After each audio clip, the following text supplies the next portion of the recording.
그것은 젓갈이었다. 고려인들의 밥상에 올라갔던 젓갈이 지금까지도 밥상에 올라오고 있다.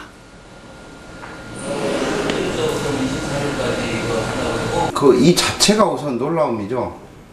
그 고려시대 것이 배 안에서 썩지 않고 그대로 나왔다는 것 자체가 놀라움이고, 고려시대 사람들의, 그러니까 일반 사람이죠. 사람들의 식생활을 실체적으로 증명했다는 데 가장 큰 의의가 있다고 생각을 합니다.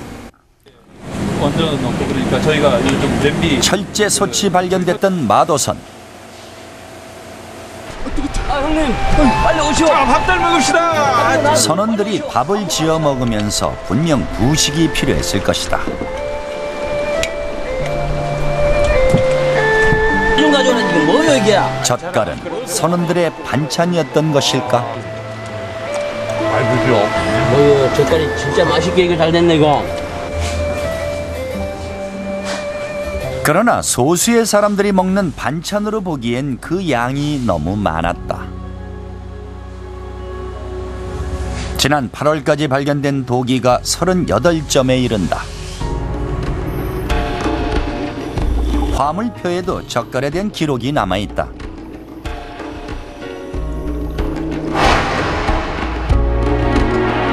껍질과 뼈가 발견된 두 젓갈은 모두 누군가에게 보내진 화물이었다. 그런데 화물표에 이름으로만 남아있는 젓갈이 있다.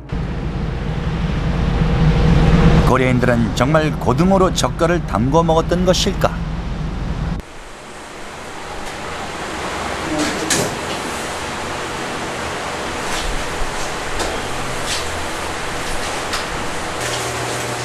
진도 출신으로 30년 넘게 젓갈 백반을 팔아온 김명자 씨.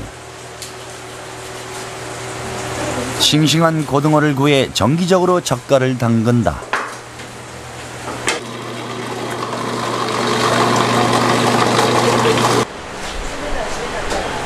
고등어 젓갈은 고향에서 대대로 내려온 음식이다.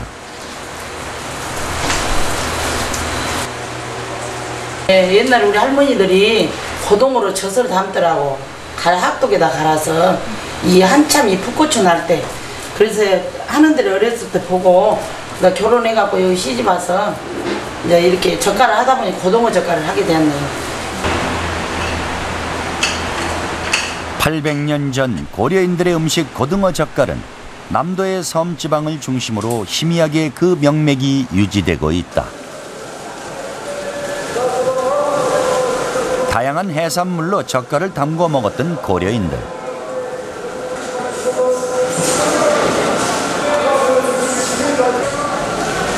그들에게 젓갈은 어떤 음식이었을까?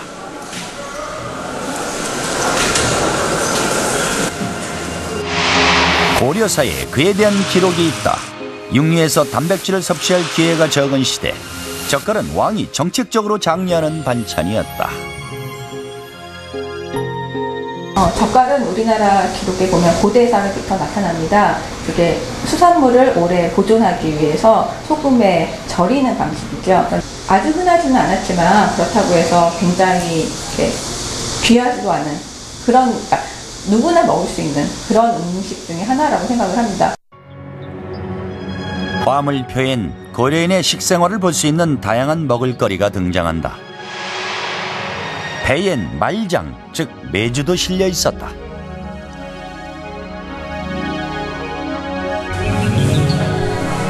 된장의 원료가 되는 메주도 당시 유통되고 있었던 것이다. 고려사엔 메주의 규격이 정해져 있다.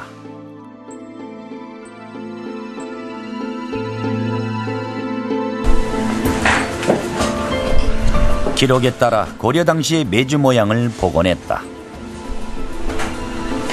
메주의 길이 한 척은 요즘의 30.3cm, 너비 세치는 9cm, 높이 9푼은 2.7cm에 해당한다. 마치 금괴처럼 길쭉한 직육면체에 900g을 조금 넘는 무게. 이것이 고려 당시 일반적으로 유통됐던 메주다. 메주는 고위 관리나 귀족에게 보내졌다. 고려시대 된장은 지금과는 그 위상이 달랐다. 그때는 굉장히 콩도 귀하고요. 또 이제 콩을 철제 그릇에다 삶아야 되거든요. 오랫동안. 그래서 오랫동안 삶아야 되는데 그때는 그 철 그릇이 그렇게 많지가 않아가지고 옛날에는 양반가에서나 좀 먹고 일반 서민들은 소금을 사용했던 걸로 나와 있습니다.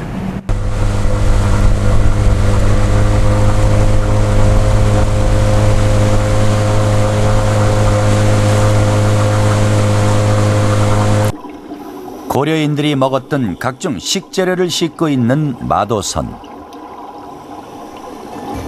그중 가장 많은 양이 발견된 먹을거리는 쌀이었다.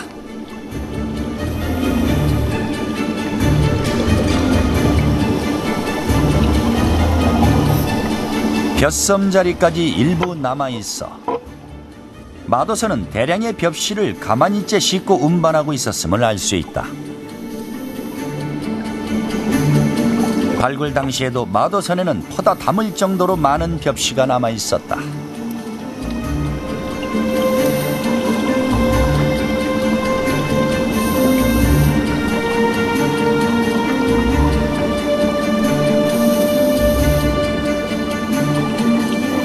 나달은 800년이 지난 지금까지도 원형을 유지하고 있었다.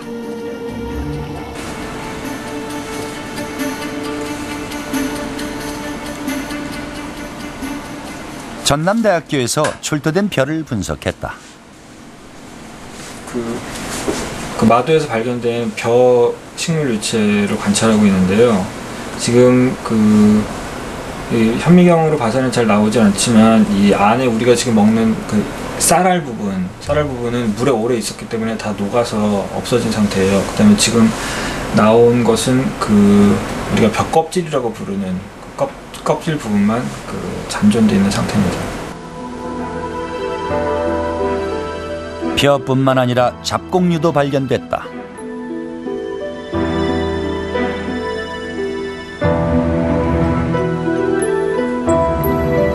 고려인들이 먹었던 쌀은 현재와 어떤 차이가 있을까? 외형상 고려의 나달이 조금 더 작을 뿐 형태는 비슷하다. 삼국시대 벼하고는 확실히 차이가 있어요. 크기 같은 거가 굉장히 큰 그런 차이가 있는데 오히려 현생이랑 비교해 봤을 때 어떤 통계적으로 유의한 수준에서 차이를 발견하기가 힘들었어요. 그러니까 오히려 옛날 거보다, 그러니까 청동시대나 삼국시대의 벼보다는 우리가 먹는 현생 벼하고 더 가깝다고 판단이 들어요. 전문가들은 품종 또한 요즘 일반적으로 재배하는 자포니카의 일종으로 보고 있다. 그렇다면 현재의 벼와 고려의 벼가 흡사했던 것일까? 고려시대 때 심었던 품종은 우리가 수집한 우리 조상들이 심던 500여 품종 중에 하나로서 이게 조동기라는 품종인데 이 품종과 마찬가지로 키가 이렇게 컸을 거라고 생각이 되고요. 때로는 이런 품종처럼 아예 이렇게 까락이 많아서 수확을 하는데 대단히 불편한 그런 까락을 많이 가지고 있었을 것이다 이렇게 생각이 됩니다. 비교해보면 현재 나와 있는 저희들의 개량된 품종이 이 품종인데 이 품종의 거의 키가 1배 반 되지 않습니까? 다만 이 배알이 가지고 있는 특성은 거의 유사합니다.